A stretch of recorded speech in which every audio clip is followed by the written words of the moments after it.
بخير، شكرا للاستضافة. أعتقد أنه من يريد أن يتبع الموقف الأخير عليه بفهم كرونولوجيا الأحداث.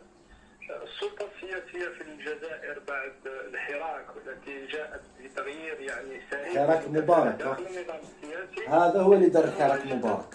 عقبت الإمارات والملف الإماراتي التي حاولت خلق اختراقات داخل النظام السياسي الجزائري عبر شراء بعض الولاءات لبعض السياسيين الجزائريين. الملف الثاني هو ملف تدخل الإمارات في كثير من الملفات على مستوى حدودنا، على مستوى تمويل الانقلابيين في مالي الذين ألغوا الاتفاق الجزائري واليوم يقودون حربا يعني على حدودنا. أيضا الإمارات معلوم أنها من الداعمين للواء حفتر الذي هدد كثيرا أنه